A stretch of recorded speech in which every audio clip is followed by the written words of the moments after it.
digital empire? Well, it sounds like a lot. So we need to really dig into the details, the actual mechanics. Absolutely, and getting that context right is it's vital here, because if you look at the digital world right now, I mean, things are changing incredibly fast. The sources we looked at, they make it really clear. Competition today isn't just about having a slightly better app; it's about the whole infrastructure. Seems like only companies that are innovating with, deeply integrated cutting-edge tech, especially AI, are really going to stick around and grow. And on passive technologies, they claim the OES is set to do way more than just grow. They actually want to redefine how individuals and businesses operate online by, well, fixing some pretty big underlying problems. Exactly. And the key thing we need to grasp right from the start is just the sheer scope and the integration aspect.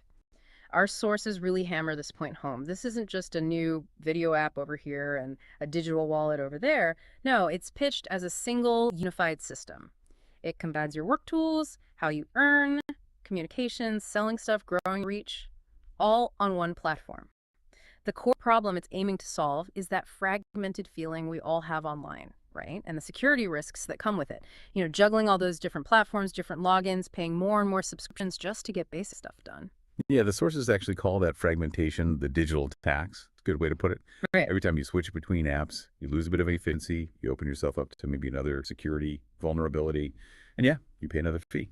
The OES vision basically is to get rid of that tax altogether, put everything under one supposedly very secure roof. Okay, so let's start at the beginning, the vision. I mean, whenever you talk about something this massive, this all-encompassing, you have to look at the person driving it, and that's Mufareh. So what's the core idea? What's the philosophy pushing this whole thing forward? And importantly, how does that philosophy supposedly give it an edge in the market? Well, the sources are pretty explicit about Mufareh's goal. They frame it as technology should serve humanity, not, the other way around. And they insist this isn't just some marketing fluff. It's supposedly the actual logic behind how the OES is designed. The core intent seems focused on empowering ordinary people and smaller businesses, giving them access to powerful tools that are simpler, more streamlined, and this is key, automatically optimized using AI. It's about creating, or trying to create, real financial opportunities and sustainable income, especially for individuals and smaller players globally. Okay, and that connects directly to the problems it's trying to fix, right? The pain points in the current system. When you look at the big tech companies now, the sources suggest they lack an ecosystem with a heart. What does that mean in practice? What's the OES specifically aiming to do differently compared to, say, Google or Meta? It really digs into issues of integrity, inclusivity, and security, especially around how our data is used or maybe misused. The way things work now often involves breaking up user data, which leads to that targeted feeling, sometimes exploitation, lots of fraud, data theft. These problems are arguably worse because everything's so spread out, so fragmented. The courses state very clearly that the OES is designed specifically to fight these issues. How? By being a single, trusted place where the user's well-being is supposedly the priority, not just selling ads based on their data. But hold on, building a centralized digital empire that immediately raises flags, right? Centralization usually means control. How does this humanity-first idea actually translate into the ODS architecture? How do they avoid just becoming another big, controlling walled garden? That's a fair question. And the answer, according to the sources, lies in the architectural design itself. They highlight three main principles. First is automation and pervasive AI. So yes, automation for the boring, repetitive stuff. We expect that. But it's the AI making decisions across all the integrated tools from customer service with OChat to sales tracking in OTracker that's supposed to really boost efficiency. The claim is the AI learns from the whole ecosystem, making every single tool smarter over time. Second, there's this concept they call a zero competition space. Okay, that sounds a bit like marketing stick, doesn't it? Zero competition. It does sound like it initially, yeah. The sources define it more kind of collaborative economic model that's built into how affiliates and commissions work. So instead of everyone fighting tooth and nail for the same customers or the same slice of the market, the idea is that member success is linked. It's mutually beneficial. When the whole ecosystem grows, every member who's participating supposedly gets a share of that growth. I still need to push back on that a bit. Zero competition. Even with shared incentives, resources aren't infinite. How does the OES structure actually make it feel non-competitive? Is it just a really clever shared growth plan? Or is there some mechanism, maybe legal or economic, that structurally removes the competition? It seems to function through a very broad reward system that's tied to the global revenue of the platform. So yes, individual users might compete, say, to sell products on OShop, that's normal. But the sources stress that the potentially bigger reward comes from the growth of the entire platform membership, the whole ecosystem. And they repeatedly claim the platform uses automated tools to bring customers to the users, which helps level the playing field. So the focus kind of shifts, or is meant to shift, from just aggressive individual marketing to more collaborative expansion of the whole system. Okay, so maybe less zero competition and more Yeah. like highly incentivized collaboration backed by automated marketing, which, I mean, that's still a huge claim in itself. What's the third principle holding the structure up? The third one is the trust infrastructure. This is absolutely critical. The whole system is apparently built to level the playing field, especially for entrepreneurs, by creating a trusted global network where every user is verified. This happens through a specific tool called O-Verify. By getting rid of anonymity and making sure everyone's identity is checked, the sources claim they basically eliminate most of the ways fraudsters and bad actors can operate. The goal is to make commerce and networking safe right from the very first interaction. All right, let's get into the real nuts and bolts now. Our sources lay out these 8 major products, and crucially, they're supposed to be seamlessly integrated. The success of this whole empire idea really hinges on whether these 8 pillars actually work as advertised, especially together. So let's unpack the complexity and the competitive claims for each one. Yeah, this is where the magnificence, as they call it, is really defined. The challenge, the technical challenge is huge. Getting things like video conferencing, e-commerce, banking, AI analytics, all to work perfectly together in one proprietary system. That's incredibly difficult. Hashtag A. Communication and social connectivity. Let's start with communication, where most businesses live day to day. We've got OConnect, the communication revolution. The sources position this squarely against the big players, Zoom, Microsoft Teams, Google Meet. What are the specific technical hurdles it needs to overcome to even match their stability and, low latency on a global scale? That's the baseline, isn't it? That is absolutely the core question. Global stability, low latency. That's table stakes for video conferencing now. OConnect's claim to differentiation, according to what we've read, comes down to 3 main AI features that are meant to be very active, not just add-ons. Okay, which are? First, AI-driven translations. Real-time, supporting multiple languages, and apparently built into the core, not just a bolt-on plugin. Second, advanced noise cancellation. Supposedly goes beyond usual filters and actively adapts to whatever background noise is happening. Yeah. But the one that really jumps out is real-time engagement analytics. Explain that analytics part more. How is that supposed to work? What's it analyzing? So OConnect apparently doesn't just track who showed up. The sources suggest the AI analyzes things like nonverbal cues, maybe attention levels, participation rates, focus drift, stuff like that. And it generates these engagement scores for everyone during the meeting. Then this data gets fed instantly into another tool, O-Tracker.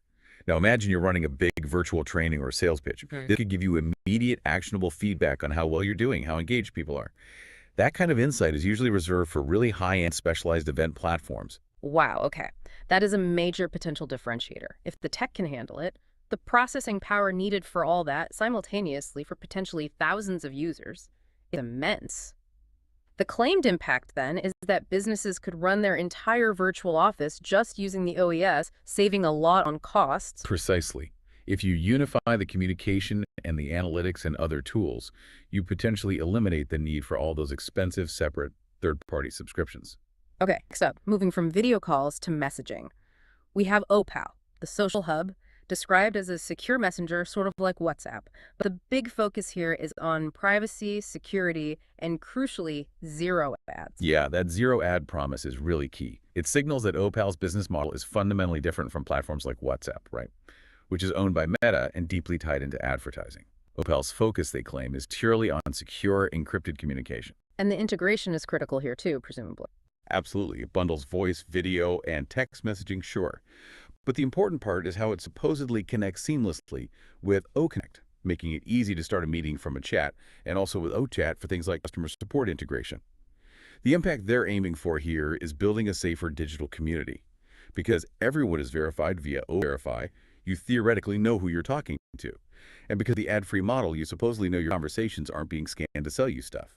#TagB, finance, commerce, and trust infrastructure. All right, this next group of tools. This is really the economic engine of the whole OES. It goes beyond just providing digital tools. It's about creating a whole self-contained financial and commercial environment. Let's kick off with O-Wallet, financial freedom, defined as a secure AI-powered digital wallet, mainly for managing earnings from within the system. But for a global user base, especially those founders they talk about, the functionality needs to be absolutely top-notch, right? Global payments are complex. Oh, completely. And the sources detail its functionality pretty clearly. It's things like instant withdrawals, transfers between users, and currency conversions.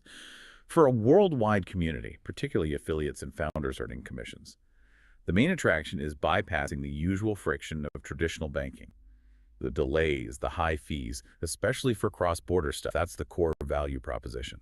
And its role seems unique within the ecosystem's financial model, too. It's not just a wallet, it's the one that facilitates commission payouts directly from OnPassive's own revenue streams. That really makes it the financial backbone for the whole operation, doesn't it? It does. And this is where they say the AI integration comes in again. The AI within O-Wallet supposedly tracks commission earnings constantly, ensuring calculations are real-time and transparent even if you have multiple income streams coming in. Security is obviously paramount. They talk about multi-layer security, biometrics possibly, and, crucially, that deep integration with O-Verify. You apparently can't even use O-Wallet unless your identity is verified through O-Verify. This aims to create a kind of closed-loop financial system where, theoretically, transparency and security are pushed to the maximum.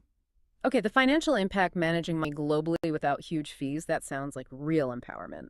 But it immediately brings up the massive challenge of regulation. You're essentially acting as a global payment processor. How did the sources suggest the OES is tackling compliance across dozens, maybe hundreds of different international financial rules? Yeah, the sources are a bit light on the super specific regulatory details for each country. That's often the case in pre-launch materials. But they consistently point to the global OKYC system, O-Verify, as their strategic compliance tool. The argument seems to be, by verifying every single user's identity globally to a high standard, they establish a strong foundation for regulatory trust. They position themselves as a system that proactively fights things like money laundering and fraud because of this built-in proprietary ID system. Right. Let's transition directly to that foundation then, O-Verify, the trust builder. Why is this global OKYC on-passive, know your customer system considered so essential? And how does it plan to verify identity more effectively than, say, established banks or even government systems in some cases? Well, Verify is presented as the absolute linchpin. It's what allows them to make that claim of security without compromise. Its core purpose is simple but huge. Verify the identity of every single person using the ecosystem. Why? To protect against fraud, scams, fake accounts, duplicate accounts, basically. All the stuff that plagues the relatively anonymous internet. But hold on, removing anonymity online, that raises its own set of massive challenges, right? Logistically, ethically. People value privacy. What level of identity verification are we actually talking about here? Is it just email or something much deeper? We're talking potentially quite deep integration with government IDs, maybe biometrics. The goal seems to be creating a single, verified, essentially unchangeable digital ID for each person within the OnPassive ecosystem. The sources really stress that this is how they eliminate the risk of bad actors poisoning the well, so to speak. From a business perspective, this means every customer you interact with via OConnect or who buys from your O-Shop is supposedly a real verified individual. That level of guaranteed identity, if they can achieve it reliably and ethically, would fundamentally change the game for digital trust. And if O-Verify provides that trust layer, then O-Shop, the global marketplace, is the commerce platform built right on top of it. Okay, O-Shop, the unified e-commerce platform for buying and selling pretty much anything, physical goods, digital services. The big claim is that it makes selling globally super simple. How do its integrated features supposedly beat what's already out there, like Shopify or Amazon Marketplace? The main pitch for O-Shop seems to be avoiding the usual headaches of cobbling different tools together. It apparently has its own built-in marketing tools. So the idea is you don't necessarily need separate Google Ads or Facebook campaigns managed elsewhere. It also includes CRM customer relationship management features built in, and critically, it integrates directly with O-Wallet for instant payments and with O-Tracker for detailed sales analytics. So the impact they're aiming for is essentially democratizing global e-commerce. By providing all the tools a business, even a small one, needs marketing, sales, analytics, payments, all prepackaged and ready to go. So small businesses could potentially go global instantly, without the usual complexity, external fees, and technical setup nightmares. That's exactly the pitch.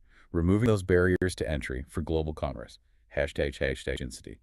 Automation, security, and analytics. All right, moving on to operational efficiency. We've got OChat, AI-powered support. Described as a smart chatbot, a virtual assistant for businesses. We've seen tons of chatbots lately, some good, some not so good. What makes OChat supposedly different? Well, most chatbots you encounter are pretty basic, right? They follow fixed scripts. If you ask something unexpected, they just break. OChat, according to the sources, is designed as a learning system. Its functionality is meant to include actively learning from interactions and adapting to customer behavior patterns over time. So it identifies common questions, understands nuances in how people ask things, supports multiple languages, and provides instant responses that should theoretically get better and more relevant with every conversation it has. That sounds like it would need a massive amount of training data. Is the learning just within the one business using it, or does it tap into intelligence from the whole OES network? The sources suggest the intelligence is aggregated from across the entire ecosystem, but the application, the specific answer it gives, are tailored to the individual business. So the idea is that every business using OChat benefits from the collective learning the patterns, the effective responses from the whole on-passive network. This could potentially reduce the long training time usually needed for sophisticated enterprise chatbots. The impact: giving businesses potentially very good 24/7 support, which could significantly cut down the need for large human customer service teams and the associated costs. Oh, wait, now for a really crucial piece. Operational security. Virtual. Secure digital access. How does this actually protect the user? What does it do beyond just standard encryption, which lots of services offer? Virtual sounds like it acts as the main security gatekeeper for the entire ecosystem. Think of it like a centralized single sign-on or SSO layer.